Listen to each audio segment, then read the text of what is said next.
Hello and welcome. We're about to dive into a really critical shift for anyone out there who's building something, a dream, a business, a legacy. We're talking about that weight that comes with leadership and how to stop carrying your strength like some heavy rock and start wearing it like armor, your greatest weapon and your most brilliant ornament. So let me just ask you, straight up. For you, the visionary, the builder, the leader, does that very strength that gets you through everything, the thing everyone else depends on, does it ever feel less like a gift and more like this crushing weight you're just forced to carry? If you're nodding your head even a little bit, then you are in exactly the right place. Okay, let's just get right to the heart of this.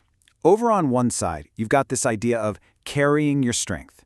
And that feels familiar, right? It's heavy, it's just for survival, and it makes you feel like you're at the mercy of your circumstances. But then you look at the other side, wearing your strength. Now that's a total game changer. It's not a burden. It's a brilliant ornament. It's about your identity. It's the heart of a warrior. To make this shift, we've got to identify where the real battle is happening. And look, this isn't just a fight against burnout or stress. Those are just the symptoms. The real fight is recognizing that you are on the front lines of an invisible war. So, what is this war exactly? When we say spiritual warfare, it's not some abstract, spooky thing. It's the daily, moment-by-moment, strategic defense of your internal state. It's the battle for your peace, your focus, your clarity. See, the enemy isn't after your stuff. The goal is to hijack your frequency, to mess with your vision. The primary battlefield, it's right between your ears. And here they are. These are the enemy's most common weapons, the things you probably face every single day. Those fiery arrows of sudden, crippling doubt that make you question everything. That nagging voice of fear, the lie that says you're not good enough or you're going to fail.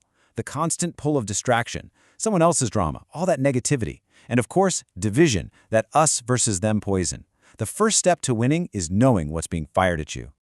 Okay, so you've identified the battlefield. Now it's time to forge the right mindset. This is where we shift from being a civilian to adopting a warrior's code. It's all about moving from being a passive victim of your circumstances to an active commander of your own spirit. And at the very core of this warrior's code is this one powerful idea from the Hebrew word Ezer. For way too long, it's been translated as just helper, which sounds kind of subordinate, right? But its true meaning is so much more. It means a life-saving, strong, and necessary ally. You are not a sidekick in your own story. You are a vital, indispensable partner in this fight. This quote right here, this is the entire tactical shift in a nutshell. You're not a survivor just hoping to scrape by. No. You are a sovereign ruler of your inner world. So you're going to stop fighting for a victory you hope you might get one day. Instead, you're going to start fighting from the victory that is already yours. Peace and strength, they aren't goals to achieve. They're territories to defend. Now, mindset is everything. But let's be real, it's pretty useless without action. So let's talk about your daily armory. The practical, what I call royal rituals, that you can use every single day to protect your energy and polish that inner gold. Think of this as your morning drill. It's a 5-step protocol to set up your defenses before the day even begins. Trust, do good, delight, commit, and rest.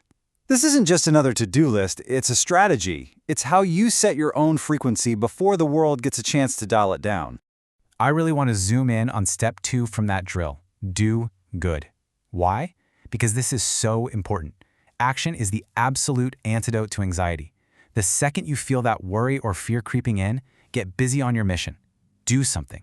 It completely recalibrates your system and leaves no room for those fiery arrows of doubt to even land. And here it is, our second core ritual. This is a radical act of self-respect.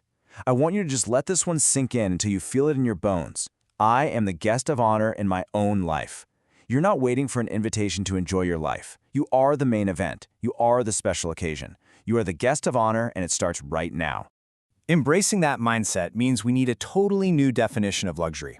The old way of thinking, that was about saving the good stuff for guests, or for some special occasion way off in the future.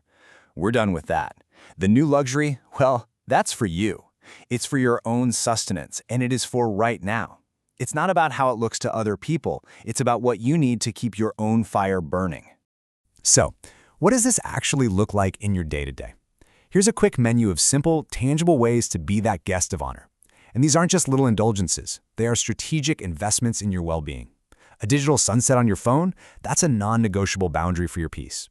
That warm towel? That's a 5-minute protest against a culture that tells you rest is for the weak. And finally, every warrior needs an arsenal. Look, this isn't about treating scripture like some ancient, dusty text. Think of it as tactical weaponry. So when you feel vulnerable, your weapon is Psalm 91 for divine protection. When you feel weak, you deploy Isaiah 40:31 for strength renewal. And when your mind is racing with anxiety, Philippians 4:7 is your go-to for unexplainable peace. This is your toolkit. Use it. Okay, so this is where it all comes together. All this inner work, all this defending your peace, it isn't just for you. It's about how you show up in the world.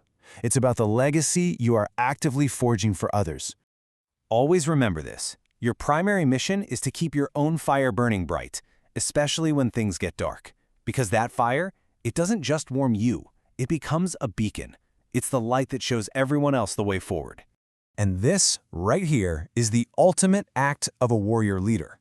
It's that moment you look at a generational pattern of hurt or struggle right in the eye and you declare, this stops with me. I will become the solution. That single choice, that is the heart of a royal legacy. So this is it. This is the transformation. Just look at the two paths. On the left, the victim just reacts to things, hopes for peace, and is afraid of the battle. But the commander on the right, they command their spirit. They defend peace as territory they already own, and they are always, always war ready. This is your commission. This is who you are now.